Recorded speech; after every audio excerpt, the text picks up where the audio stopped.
we invited businesses from across County Louth, across a diverse range of services and products, and it was very interactive. We had a great calibre of speakers there, and we learned such an amount of them, and we were lucky to have one or two of them again today. So, this is a picture of the Monty crew. There were 18 participants. We had manufacturing, finance, right down to well-being, services, education, hospitality. The one common thing was that they wanted to reach their audience. They wanted to offer a service or a product that was customised and reached and resonated with their target markets.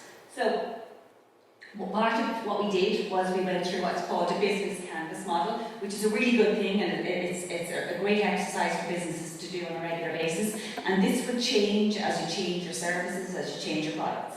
So we looked at things like key partners, what are your key activities, what resources do you need to make sure you get your business, your product out to market. What are your value propositions? And your value proposition is, what do you offer each type of client, each type of customer?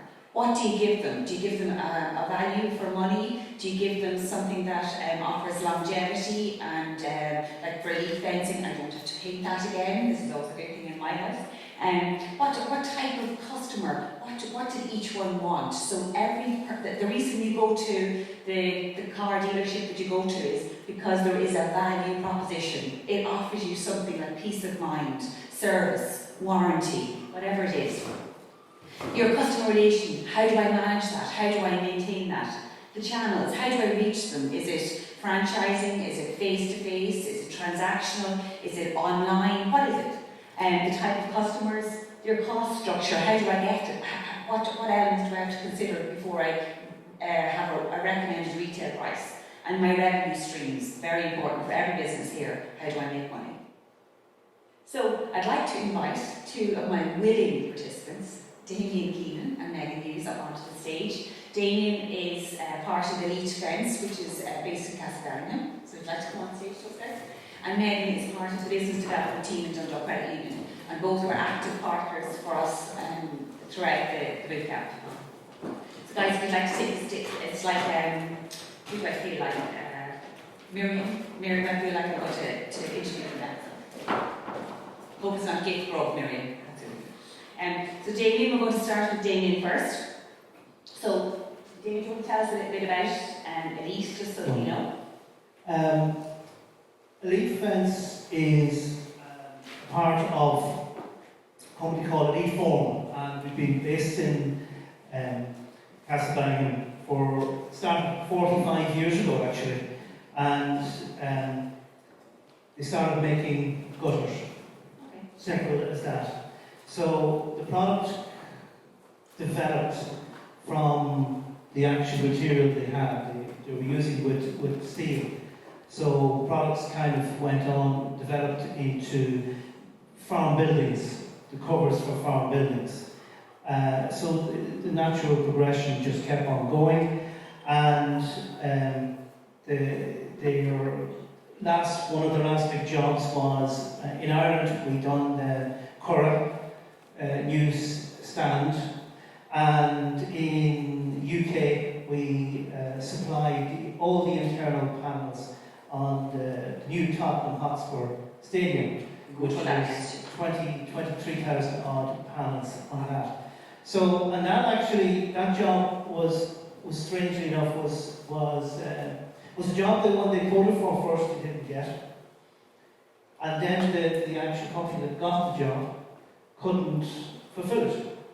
So we got approached again, and that was probably even kind of like a better feeling to actually get it the second time around, and the reputation that you get from that alone. I'm actually only with the company for 4 months. Okay. So, and I've passed the company probably every day of my life going to my other work, and I never thought I probably would end up there. But I must admit, it's a great family feeling in the company, and they give you every opportunity to succeed. Can you tell us a little bit then, Damien, as part of the bootcamp, can you tell me what kind of learning that you drew from the day? Well, I suppose from the day, we all kind of were aware of social media. Didn't really know how to use it. I really wasn't that engaged with it myself. I learned, I suppose, that one of the biggest things that we learned from it was that a couple of things. Older people don't feel old. And that was the main thing. They were talking originally, as you said, that the 65 plus, but it's really from the 50 age group up. That's what you're selling to. And age, as you get older, age is just a number. That's really all it is. So, online, offline. Online experience, you have to engage with it, but not without leaving the offline experience. I think too. I think that's people like they will maybe look at your product online, but they really want to go and see you then as well. I suppose one of the major things was a thing that came up at the bootcamp was the dignity test. When we're doing advertising, when we're doing leaflets, when we're engaging with people, that we have to treat them with dignity. We don't presume that they don't know. I think that's the big thing, or they can't do. So that's one thing that was one of the biggest things we learned. Also, with social media, it's not really for self. It's for making them aware and creating a desire. That was the other things. From the bootcamp too, we had, I suppose, our new product, which is the Killarney Smart Fence. It's a product that is designed to replace the old wood panels that are rotten, and we didn't want to be. This product was going to be sold in the retail market. So this was new for us because we were always dealing direct with the customer. But this now we're going to sell this to the likes of the DIY chains, landscaping companies. And so this was kind of a new kind of venture for us. And we had to develop, we realised that we had actually multiple of customers. We had the end user, people actually buy the fence. We had the people who were selling it for us, which was the trade. And so we had to develop our thinking around that. So now we're advertising to the retailer, and that's a completely different way of doing it than actually advertising to the end user. And then Lavina went out to you, Damien. Lavina, she went out and we met up on a couple of occasions and we went through the commercialisation plan. And it was really when you communicate and talk to people that you actually see things that you miss. And you say, oh right, we could do that, we could do this. And it gradually grew and grew, and every meeting we got more out of it. And we have definitely implemented it. I suppose I'm just checking on my phone just before I come up, and just checking. With Facebook, in the last 28 days, we've had over 24,800 reaches in Facebook. Now that advertising, through advertising, it's not just also through advertising, but we've spent in the region of €80 to get that. And okay, it's awareness. And also, where a product really was developed in December of last year, won awards in February. We then decided to bring it, it was decided then to bring it to market, and we've actually to date, we have it in Cork, and in Dublin, in Louth, and also, as of yesterday, we should have it in Sligo and Limerick, and possibly a further 8 locations.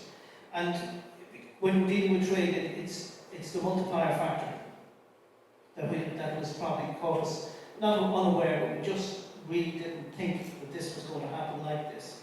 That when we're dealing with the trade, we're dealing with people that have shops, or access to shops, of maybe 150 shops. In one meeting, you're talking to someone that possibly could get you into 150 shops. maybe other ones are even more than that.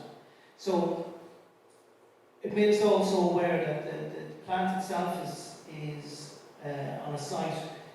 It's a 20-odd thousand size plant, but the site is actually big enough to expand, and we are expanding as we speak. That's great. Well, thank you very much, and thanks very much for your participation today as well. I would like to ask, Megan's going to do a very short PowerPoint. I worked with Megan then afterwards. Megan is part of the business development team in Dundalk. And Dundalk is also working with Mary as a age-friendly champion. Thanks. So I'll just give a bit of background on Dundalk Credit Union first of all for anyone who might know about Credit Union. We're located just around the corner on Market Street. Today we're actually one of the largest and strongest credit unions in the country. We've over 30,000 members currently, and it's a really vibrant community within the credit union. We've over 52 different nationalities. So we were delighted to take part in the bootcamp. One of the goals of the Dundalk Credit Union is to provide a positive member experience and to have a positive impact on the local community. So we wanted to improve the member experience as much as possible, and we were very interested to find out what we could about the over 50s market. So Geraldine mentored me throughout the bootcamp. We went back to the credit union and we worked with the team in the Louth Credit Union to look at the data that we already had. So you'll see here it's quite interesting. We looked at the membership overall, looking at it by age, and you'll see the second largest category is the 51 to 60 age group. We then wanted to look at these members to see how they were as members, if they were active borrowers within the credit union. So you'll see here, looking at the current loan types by age, that the 51 to 60 age group is actually the group that has the largest amount of spending within the credit union. We then followed that on, using data that we had collected through focus groups that we had done earlier in the year, which showed us different channels of communication that this age group of member preferred to be contacted through. So you'll see the 50 to 60 age group prefer to be contacted by email or through updates on social media. The 65 to 80 age group preferred face-to-face interaction or letter to post. So while a lot of other financial institutions are actually reducing the amount of face-to-face interaction that they have with their customers, in the last 2 years we have actually introduced 2 new member service counters offering 8 new places where our members can have face-to-face interaction with a member of our team. So due to these findings, what we have done is we are starting to tailor our campaigns to suit the needs and the wants of this age group. We're reviewing the communication channels as well, so we're targeting it with whatever preferred method of communication these members would have. Another key point that we took away from the bootcamp was that communication with other local businesses that are focusing in this area was a really great learning.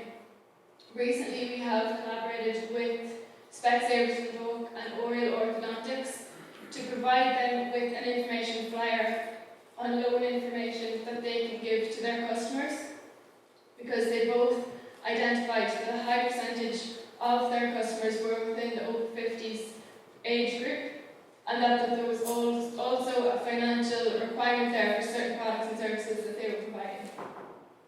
And one of the key points that we also took away from bootcamp was communication, listening to our members that are within this age bracket and allowing them to tell us about their wants and needs, and which in turn allows us to respond to them.